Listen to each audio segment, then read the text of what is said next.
Well, I'll talk to you like I've been talking. This is what I'll say. What I would say about the robbery is, okay, it was when I was in college. I was living with some guys that was selling a little. I won't say how much, but you sold to the wrong people, and those particular people started watching the place. And we're college kids. We didn't have no gun guarded like we should have. You know, when you even just a regular adult don't have some in the house because you got to protect your property, and we didn't have that. And the intruders did, and they broke in. And just I remember that day. If I had to walk you through it, I was in my apartment. Some guys had just left from buying, so we two guys. And right after that, three guys broke in. But see, I was in my room with the door closed. I thought it was the police. And so I heard them kick down the front door, but all I hear is yelling, and it was kind of inaudible. And so me thinking it's the police, I take the little I ain't have but a couple grams that, myself. I wasn't selling anything. And I take it and put it in the closet. As I'm putting it in the closet and come out my closet, somebody's kicking down my door. They got a mask on. I'm like, oh shit, this is a robbery.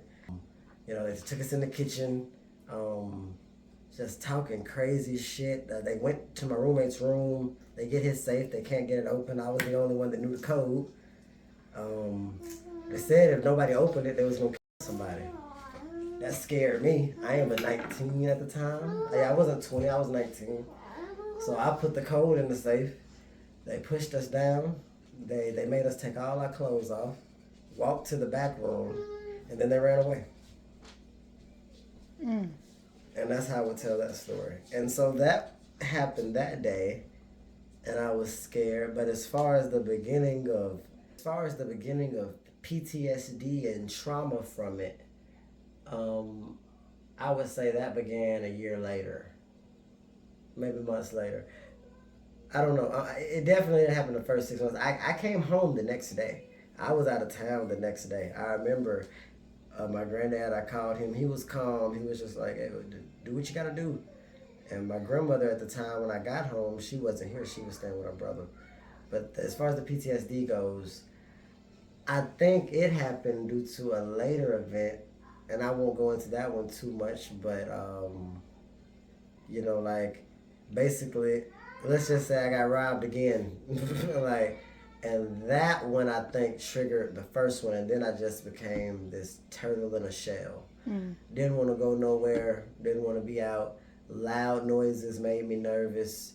I remember being at a football game. I don't know if people know this about Mississippi State, but they got them cowbells. And I just remember being at the game having a little panic attack because it was too loud for me. And as a kid, I could go and it didn't bother me. I mean, I was at LSU. It's very loud. It didn't bother me. Yeah. But after that robbery, that bothered me.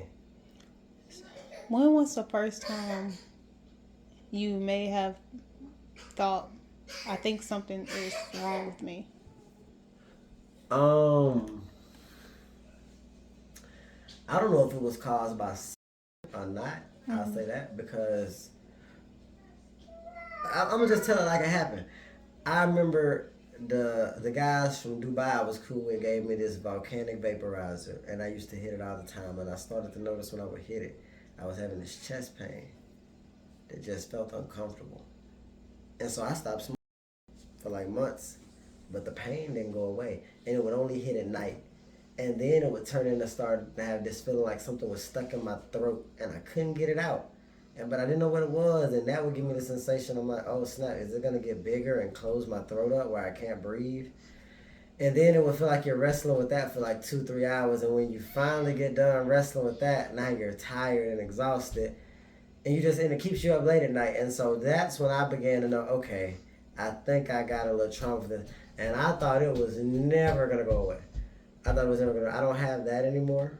But I had that for the longest. And just always this feeling of what they call impending doom. Yeah. You feel like the worst thing that can happen will happen. And that's not always true. How often does the worst thing that happen? Not often. But because it did to you once or twice, Now you feel like it will. Yeah. You feel like you're prone for that to happen again, and yeah. Well, thank you for that talk.